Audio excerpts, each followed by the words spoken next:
Hi guys, it's been a while, but I thought I'd do a Summerween update, kind of how my reading and the TV shows I watched during the month of July kind of went. I loved Summerween. I think it's something I'm going to continue doing forever. It's just kind of like a small little taste of fall when I really need the boost.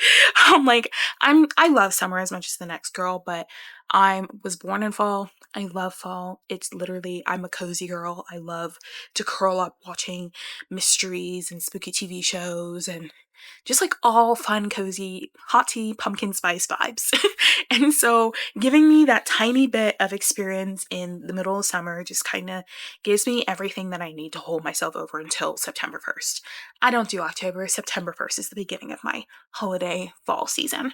So I really enjoy this experience, and I think I flesh it out even more every year, like what I'm watching, what I'm reading, and it's kind of like fun. It's like a book assignment. Like I have like assigned myself books. I'm like, okay, you're gonna read this, you're gonna watch this, you're gonna find new things you're like planning on seeing and reading, and it kind of just like expands what I was planning on doing anyway. So had a lot of fun with that. So let's start with some of the updates.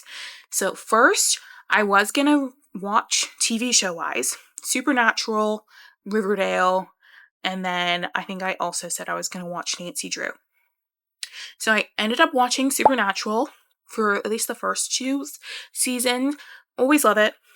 It's like a no-brainer rewatch. It is so cozy. It feels like you're just, and it's kind of funny to say it's cozy, but it's like the epitome of like fall spooky.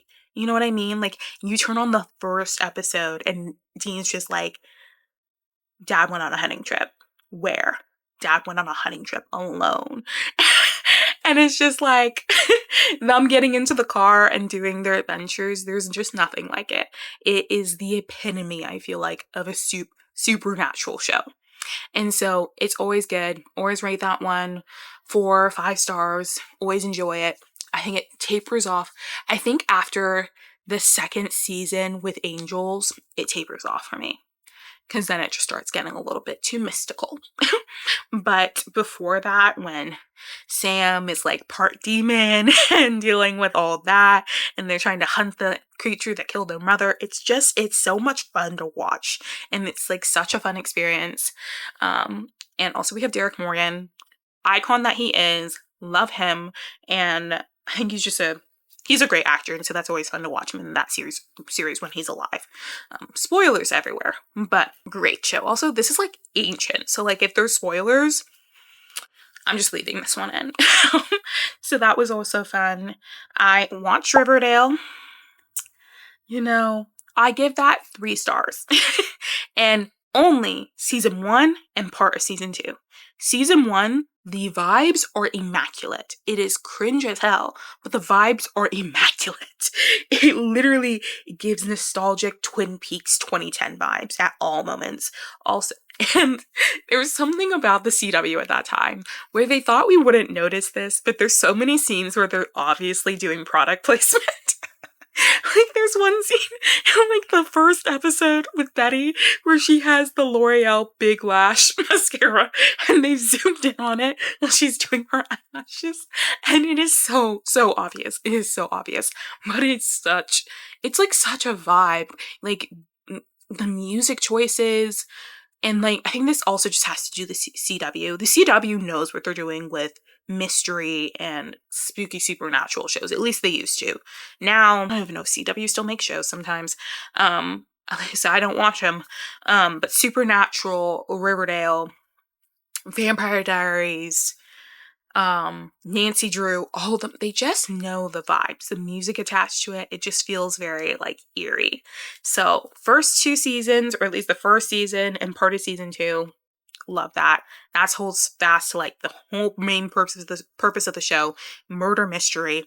After that, they start getting into some seriously messed up mysteries, magical, mystical shit that I'm like, this isn't the point of the show. Even the actors will say this is not the point of the show. So that was really fun to rewatch. I think also because I hadn't rewatched it in a really long time. I watched that series like 2018. Like maybe it wasn't 2018. It was like 2016 maybe. I had just graduated middle school and I had saved that season because it had just dropped on Netflix so I could watch it as I was going into summer. Like, that was my treat to myself. If you can't tell, I've been a movie and TV show and book nerd my entire life. But like, that has like such specific vibes and nostalgia to me that it was a great rewatch. It was hilariously stupid, but great rewatch. One of the new things that came out recently that I started watching, and perfect timing for it, was Widow's Bay. That was 5 stars. It was the most hilarious, laughing on the floor, dying, laughing from the scenes and the spookiness combined. It is just, it's been nominated for so many Emmys. So many. It's on Apple TV. Matthew Rice. I just like, there's no words to explain this. Like, like I love, there's just so many, like, it's just like facial, comedic timing, facial expressions. Like, there's some things like I'll say that you like definitely won't get unless you've watched it. Like, I'm just gonna get my purse. Or, what's another one? I got scratched by a middle-aged woman today. Like, as I was trying to help her across the street, and the other actor is just like middle-aged, so she's in her 30s. Like, it was just like, there's so many moments. It's just like such, it's so great. Like, it gives the vibes of something very bad's about to happen that came on Netflix as well. It also gives the vibes of like anything with Haunting of Hill House, like the director of that, Haunting of Hill House, you know, Bly Manor, all of that vibes. It gives that type of experience, and I'm very specific in the horror and like spooky type of TV shows I'll watch. It has to veer more on the comedy than it is on the horror at all times. Like, I think Haunting of Hill House is the only one that like I think anything by that producer is the only thing that I will watch that is solely spooky. Like, that will spend like chills down my spine. I watch it every single Halloween. But that's the only exception. Everything else needs to be comedy. Like, that's why I love the Scream franchise so much. It is basically comedy mixed in with a bunch of murder. But it just gave that vibes. Like, Widow's Bay was so good. So good. I've been recommending it to every single person I know. Like, honestly, stop what you're doing. Pause the video now. Go to Apple TV and pick up the TV show. It was so good. So good. And I'm going to be rewatching it. I really hope it has another season. I haven't been checking because honestly, I trust nothing when it comes to new seasons of shows until it's being announced. But so good. If nothing else you get from this video, please go watch from that. 5 stars, 5 stars. Now on to books. So I read actually a lot of the books that I had selected during my Summerween prep video. So I won the Libby War, as I like to call it, and I actually got a lot of them during the time frame I needed it. So there is still one or two, and I'm about to read one of them now too. I just started like the first chapter that finally got to me after literally a month and a half, almost 2 months. There's still some that say, you love when you put a book on Libby on hold and it just says undetermined time. So that means you're not getting it for a year. Like, it's not even, you don't even have a time frame for that. Like, you're never getting this book. Unless you buy it, you're never getting this book. And I also have 2 libraries on my Libby, so that's actually even worse. But for book-wise, I read this one second, but it's called Hometown Antihero. That's kind of the series, by Amber Lynn Nottish. So good. So good. I think I was definitely trying to find all the vibes in the Natural series as I could. That is like, if anyone's ever loved Criminal Minds, this is like a teenage version of Criminal Minds. It's more on the funnier side of Criminal Minds. This one's definitely more veering YA, like highly more YA than the other ones. Other one I'm gonna recommend. And it's on Kindle Unlimited. Perfect. I wasn't expecting it, which is perfect. Like, I'm very hesitant sometimes with a Kindle Unlimited book, and I don't know why, because sometimes it is like there's just authors who'll just plop it onto Kindle Unlimited, and that's great. Other times there's just people publishing things, and it doesn't have a lot of reviews and things like that. But I just finished another book series that was so good, and I'll tell you about it after this one. And I was like, I'm in a slump. Like that series was so good. I need something else that kind of matches this vibe. And I saw this and I was like, huh. I picked it up. So good. It's a trilogy, 3 books. It actually no, was it 3 or 4? I think it was 4 books actually. Lies. So good. So good. It literally had an enemies to lovers plot that I was obsessed with. It's about this girl whose dad, who was an FBI agent, got framed for a murder and went to prison, and she had to go back to her high school in her hometown that she ran away from because like a lot of shit went down with their high school. And it had me on the edge of my seat the entire single book. Like, I did not know what I was getting into, but it was so good. It was so good. Loved it. And I love the Natural series too. So like, this is just all the vibes that I was needing from that. And it's just very mystery. Like, I felt like, oh my God, what the hell is about to happen? Who's gonna die? Who's gonna get hurt? What's gonna happen? Who's gonna end up with who? Had an enemies to lovers subplot that I freaking love. I think I already said that, but like, has to be said again. So cute, enemies to lovers.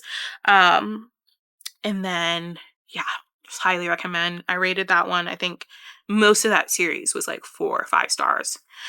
So very, very good. But the one that I started with was the None Shall Sleep series by Ellie Marquette. This, while the Hometown Anti-Hero series veered more Criminal Minds, more YA. This one veered towards more adult Criminal Minds YA. It was very, and it was very interesting too. So it was set in the 80s, which is already crazy when it comes to a murder mystery. So it was set in the 80s. Obviously, you know that time period. Very like, I don't know, just like, it was very 80s-esque, and it was very interesting to read because it was about these 2 survivors of serial killers.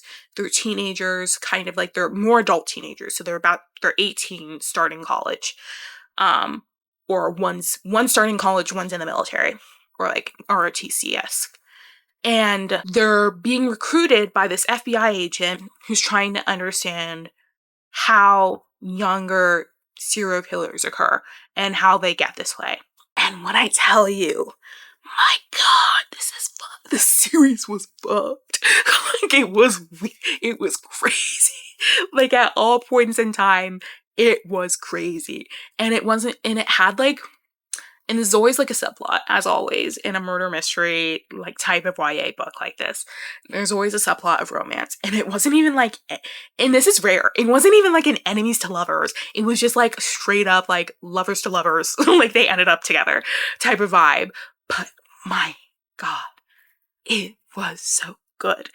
And at the end of the series, and I'm not going to spoil it, but at the end of the series, there's a scene that I reread 3 times. I was like, there is no freaking way that this is not over. You know what I mean? Like, no, like, this has to be over. What do you mean? Like, this is continuing? But it was so good. Oh my gosh. This one was a 3-book one. It was All Shall Sleep, None Shall Sleep, and then I forgot the name of the last one, but it was so good. So good. Like, and I think in this one, in comparison to Hometown Anti-Hero definitely felt more YA. I think we were focused more on like younger kid problems, like someone's cheating on a test, or someone is, well, it wasn't really younger kid problems. Some people were getting murdered. You know what I mean? Like, it felt less tethered in the creepiness of it. It was like common day crimes. The None Shall Sleep series was about serial killers, like literal serial killers. And it was much darker. Like, they were dealing with the PTSD issues of them having gone through that, how that irrecoverably changed them as human beings, how they're handling that stress, if they're handling that stress, how they can stop these destructive cycles of putting themselves in these situations. And it was just so good. Like, they hit such important topics with this, and it was so good. And no notes, 5 stars. Every book was a 5-star for me. I will be rereading that book series to the end of time. Best believe I'll be reading it next year for Summerween or during the fall again. It was so good. So good. That one's available on Libby. I didn't get that one on Kindle Unlimited, unfortunately, but so good. So good. And then the last one that I read that was like solely for like Summerween type of vibes was The Cheerleaders by Kara Thompson. This has been on my want to read. If I go on my Goodreads, I swear I added this like in 2018. And I just never picked it up for no other reason than I just like hadn't had a reason to. Like, if the plot had always interested me and I just never picked it up for some reason. And I love a good murder mystery, so I don't know what was keeping me from reading it. But it was so good. Like, I literally was like, I need to know how this ends. Like, it was more centered on like a single mystery with a single person. It wasn't very Naturals-esque, and like, you have criminal minds, you've got a team, you're looking for a murder or a mystery or something like that. This one was very much more like her sister was killed or died and went through something. She's trying to really understand the reasoning about why this happened, or like, this is very weird, you need to know the actual reason why this occurred. And it was so good. Like, so good. And I was on the edge of my seat the entire time, and it was one book. And so I was like reading like frantically 11 p.m. at night. I'm like, I can't sleep. I need to know what happens. But highly recommend that one. I think I rated that one a 5 stars as well too. A lot of 5 stars. I think my rating wise, it can be a 5 stars if I feel like I can't put the book down. If I'm constantly thinking about it throughout the day and I'm like, no, I need to know what's happening, or like, I need to dive back into this story, it's a 5 stars for me at all times. And maybe I'm a little bit too lenient on my star system, but never did I say that my 5 stars are 5 stars for you. So it's a 5 star for me. But it also, if I cry in the book, if I cry reading the book, it's automatically a 5 star. If you can bring that level of emotion for me, that's a 5 star for me. So, but that's just my personal rating. Don't have to follow mine, definitely. But yeah, it was a great Summerween time. I feel like I really got to capture that same, like, I felt like, ooh, fun watching spooky TV shows, reading these books. I felt like it gave like summer camp vibes for me. I don't know. It was a lot of fun. And I definitely think I'm going to do this again next year and probably expand it even more, like into different areas for Summerween, because I veered more mystery wise this year. I may veer more spooky, like supernatural for next year. And I think that'll be a lot of fun. But yeah, and a lot of fun doing this. I'm so ready for September 1st so I can decorate my room and deep dive into all the funness. I'm going to do my normal, at least the first book of the series, Discovery of Witches, my tandem read. Every single year I do this, and I can't help myself. It's one of my favorite series, Discovery of Witches, and then they have the TV show on Netflix as well too. So I do that as a tandem read beginning September 1st every single year. And I can't, like, you can't stop me. Like, September 1st is the beginning of fall, in my opinion, at all times. So I'm very excited for that. And yeah, thank you so much for watching this video. Yeah, I just wanted to give you an update on everything. And I'll check back in with you guys soon with some overall reading book thoughts updates as well too, because I'm gonna do kind of like a TBR for August and September, like what I want to get done. And I usually am not a TBR person, but I think this is going to be really helpful for me. Like, one, to reach my reading goal, which is 100 books. I'm at like 50 right now, so I'm definitely on the right track. But I've been going through smaller reading slumps because I don't know what I want to read next. So I think having a TBR will be really helpful. But yeah, I'll keep you guys updated, and I hope you have a great great Sunday. Bye.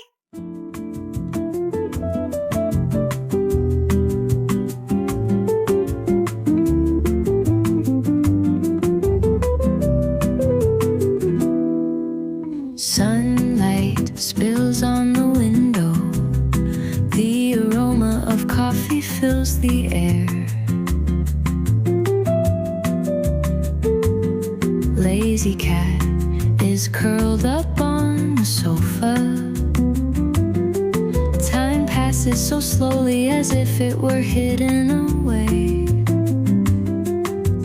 Wind gently blew across the face. Pleasant melody lingers softly in the ear. All the trouble are taken away at this moment. Oh, my Sunday, no worries but only niceness. Oh, my Sunday, as if worlds stand still. Only my heartbeat could be heard. Smile and laugh heartily all by myself.